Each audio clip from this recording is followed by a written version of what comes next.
Hi Melissa, Jan, this is George Sherritt. I just finished doing your home inspection. I'm going to review what I found for you. The brick veneer out at the front of the house is not well attached to the building, so you can push on it and they move. So I'd recommend they be more firmly secured to the house. At some point they could, pull away completely. Same thing here.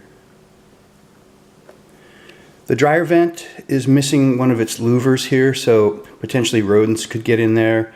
Cold air could certainly get in there. They're supposed to be, closed when the dryer's not being used, so I'd recommend the small animal cover, we call it, be replaced. There's a little bit of vegetation up against the house here and there, so it's always good to keep the vegetation trimmed back. It keeps moisture against the siding, and it's a physical pathway for insects like carpenter ants. On some of the darker sides of the house, there's organic growth, on the siding. It just needs to be cleaned. It doesn't really mean anything. It just, if you have a side, like a north-facing side, sometimes it'll do that. You just need to clean it from time to time. There is more vegetation against the house here, where the fireplace flue comes out. That's your air conditioner. Just a little technical information about it. The OSB soffits also had some organic growth starting to form on it, and probably the solution for that would be to prime it and paint it to get a more consistent look to it here rather than this darkness in between the chips. So the roof is probably, it is the major finding on this inspection. Whoever installed the roof did not follow the manufacturer's installation requirements. So the breaks between here are supposed to be 5 5/8 apart, and they're supposed to stagger up like this. And I found quite a few places where they were much closer than that. Also, some of the shingles are really worn, especially in the front lower roof. Probably from people getting up there walking around, maybe from pressure washing, but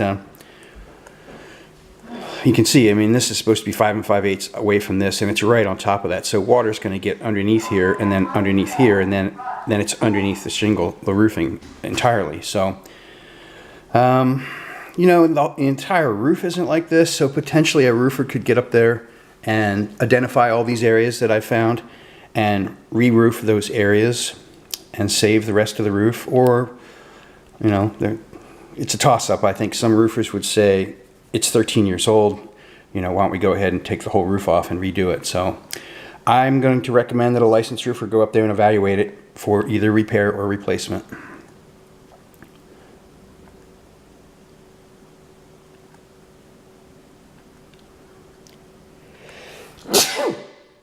Excuse me. This is on the lower back roof above the kitchen. The vent for the kitchen plumbing, they never took the test cap off, and that can cause the drain to not drain smoothly. So basically I'd recommend that be removed. I think in my report it says have a plumber verify that it's not abandoned, and because it's right directly above the kitchen, I'm sure that's the vent for the kitchen. So just taking up a hammer and a screwdriver and knocking that off would be really my suggestion. Where the roof ends here against the wall, instead of this board being here, there should be what's called kick-out flashing. That would direct the water over into the gutter so it can't run down inside the wall here. So have a roofer fix that. The caulk around some of the windows has failed, so potentially when water hits that horizontal surface on the top of the window, it can get behind the trim and then down around the siding. So I'd recommend someone seal the outside of all the exposed windows. Same thing here. More roofing that's not done correctly. Also pretty worn roofing. This is on the lower front roof. More of the same. The house is set up for a generator. I don't bring a generator with me, so I don't test the Gentran. This is in the garage. They have a really nice pull-down ladder in the garage, but when you have an attached garage, the shared walls between the house and the garage and the ceiling is a fire barrier. And if you cut a great big hole in it like this, you've breached the fire barrier. It's a really nice thing to have, but so the solution is you secure 5/8 type X sheetrock to this. So that's what we use in garages for firewalls. And so, when you have a contractor add that sheetrock, when you look up, you shouldn't see any wood. You should just see sheetrock. So that would be my suggestion for that.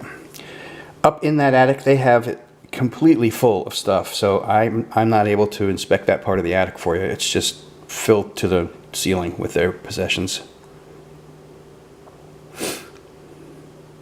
If that's a concern, sometime in the transition, you could call me and schedule a re-inspection. I'd be glad to go up there and inspect that. This is an expansion tank on the hot water heater, and they need to be supported in some way. Generally, you would see metal plumber's tape wrapped around it and then up to the ceiling where it would be attached to the framing.